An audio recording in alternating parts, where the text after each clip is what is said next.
Hello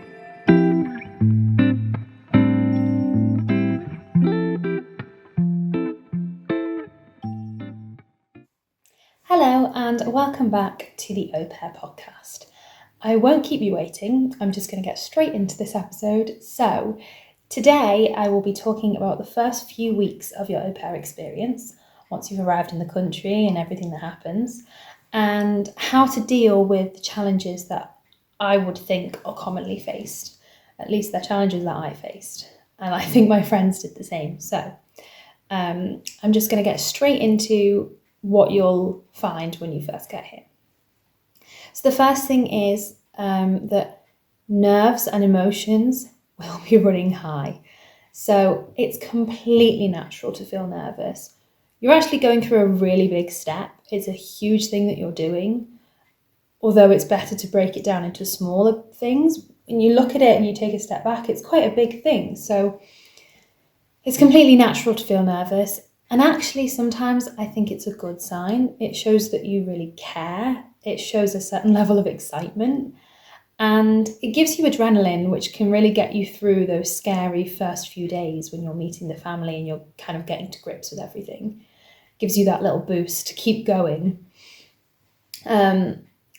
And even so, having said that, I would say that you maybe could prepare for some not side effects, but you'll see the signs that you're stressed maybe. So let me explain this. For me personally, I found that during the first week, maybe 2 weeks, I had little to no appetite. I didn't want to eat. The thought of eating made me feel sick. I mean, I would eat because it's important to, but I really just did not have much of an appetite. I didn't feel that my stomach did not feel good.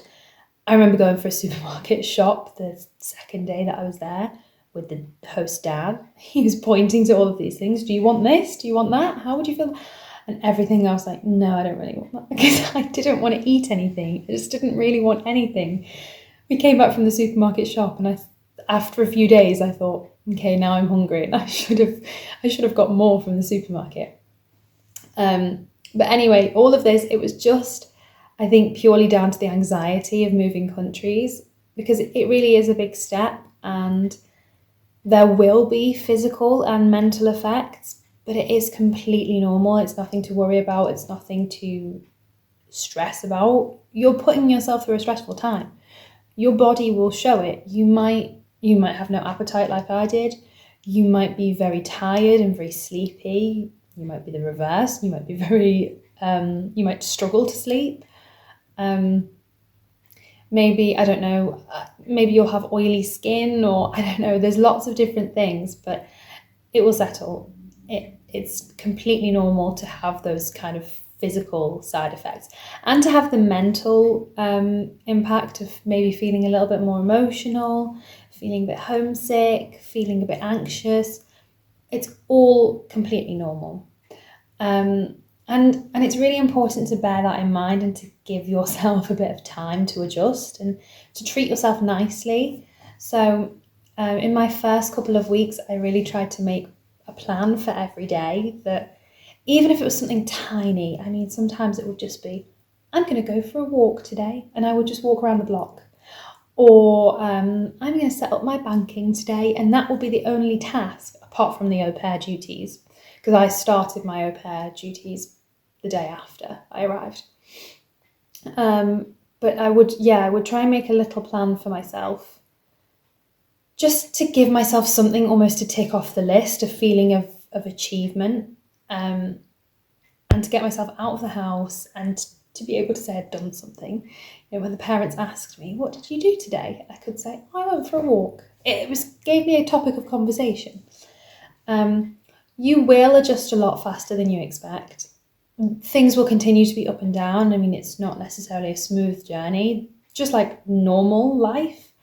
There will be hard days and there will be good days. But the initial unease and fear will go, and it will go fairly quickly. I mean, I remember when I started, I remember the first time I got on the train, I had no idea what I was doing. I didn't know where to buy a ticket. I didn't know how long until my stop. I didn't know like the etiquette of where you sit, whether you sit, all of this. And I remember being so aware of everything. And I stood next to the door when it was my stop, so I was ready to get off.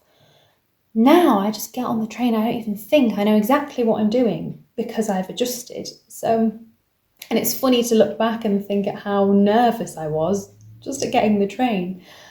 But that's a sign that these things, you'll get used to them and they will pass. And actually something that I found really helpful to think to myself was that once I had moved, I was still the same person. I hadn't lost anything. I was exactly the same. I had all the same skills and abilities and whatever else. I'd basically just been picked up and moved to a different country. So I found that quite helpful to think of, that I'm exactly the same as I was in England. I don't need to be worried. I don't need to be anxious. I just need to be myself. I will change throughout this process. Yes, hopefully for the better. You gain more confidence and lots of skills. That's something I will touch on in a different podcast. But in that initial period, I think it's quite nice to just remember you're just the same, but you've just moved to a different place. That's all. It's not that big. Although it can feel it, and it is, but it's not. That's how to view it. It's just think of it as something small. You've just moved to a different place. So that's the kind of emotional side of it. The other side is the documentation and administration.